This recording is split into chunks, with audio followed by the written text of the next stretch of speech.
Have you ever been sold something and you just felt pressured, or afterward you felt a little bit slimy?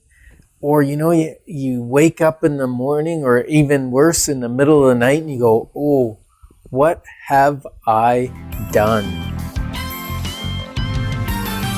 Moving forward with the DekkerTeam. Moving forward together with the DekkerTeam. Welcome back to the Inside Track, where we discuss how to make your house a home while also building wealth in the real estate industry. Well, through real estate investing, right? And Yes. through making good use of money.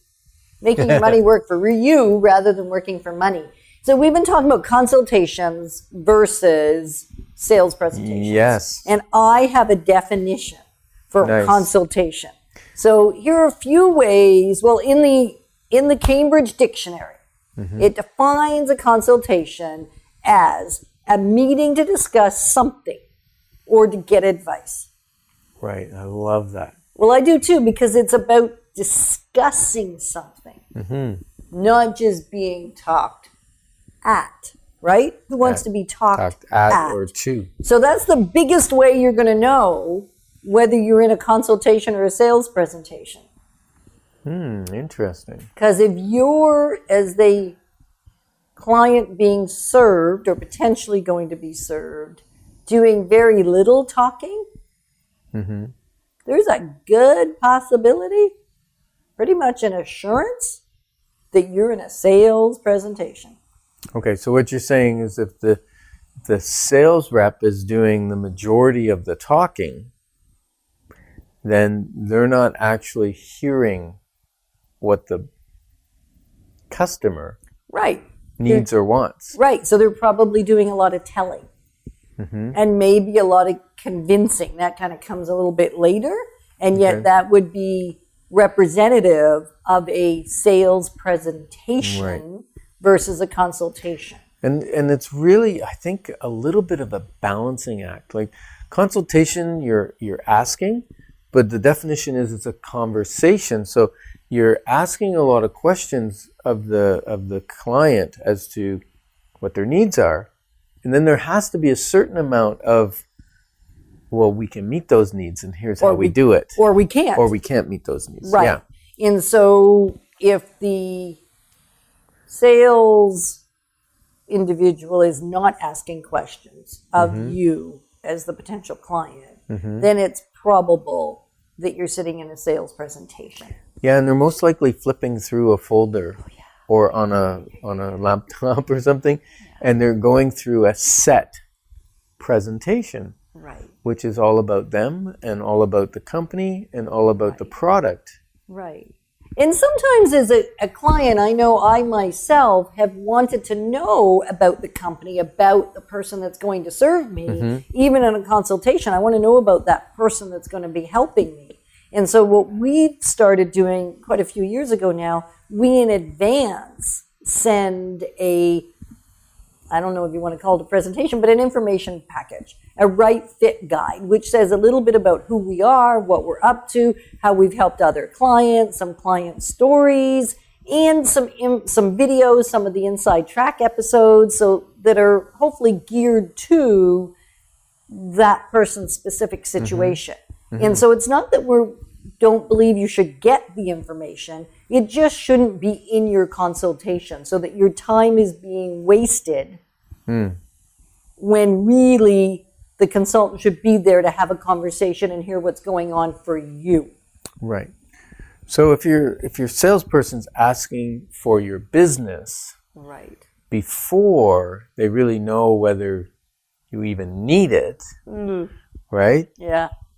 Or that you feel you've gotten enough information to make a valid decision. Right. They're asking you, oh, do you think you want to buy this? Do you think, that's when you start to feel that pressure and you're being sold as opposed to being consulted. Right. And if somebody starts giving you a prescription before they've actually done the diagnosis, it'd be like going into the doctor's office, and before you've told them anything, before they've asked you any questions, they start writing out the prescription for you to go get whatever medication it is.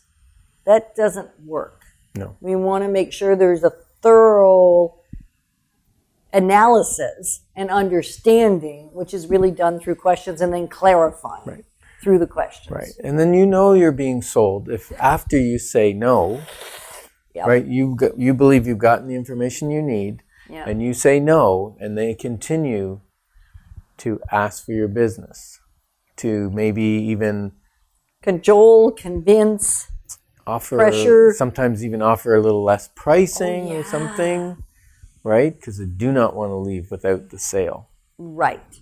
So if you all of a sudden know that no longer is it about you, that it's about the salesperson, you can be assured it's moved from a consultation, right, to a presentation. To a sales presentation. Yeah. So I remember once trying to buy a car. Yeah, This more was than our- once. You're Yeah, a okay. car buyer. I am Don't a say car buyer. once. Okay, but this one particular time, it was our second new car we were looking for. Yeah.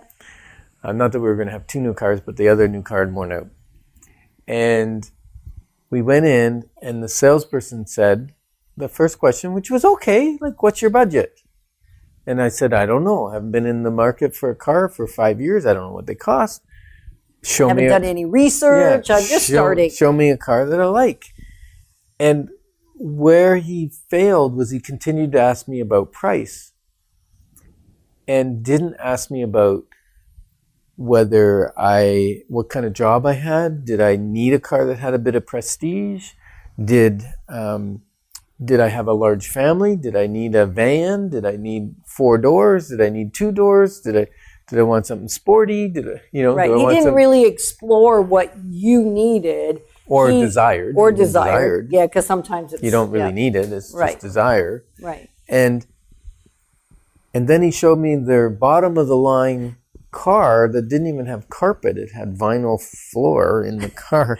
Okay. I know that upset you. Yeah, but it was just, he made an assumption about our purchasing power, probably based on our age, or maybe the way we were dressed, Yeah. or something. Or fighting. Fighting? Yeah, we might have been fighting back then. We might have been. But so I made a vow after that I would not judge a book by its cover. Because no matter how my clients dressed or how they talk or whether they're from the country or the city, I want to really discover what their needs and wants are. Exactly. So how does the Decker team go about doing that? Well, we have questions. We have questions. We have questions to ask, and sometimes it may get a little uncomfortable Yeah. because we're drawing out, just like in the last segment, we talked about the person that we helped them not sell their house, because partway through that consultation, it became clear from their energy they didn't want to sell it. So we said, if we could not sell your house, would that make you happy? And then they lit up. Right? So that's part of the consultation, is understanding the client. Now let's build something that's perfect for them. Right. And that just starts with a phone conversation, and then it moves from a phone conversation into a face-to-face if it looks like it makes sense. Moving forward with the Decker team.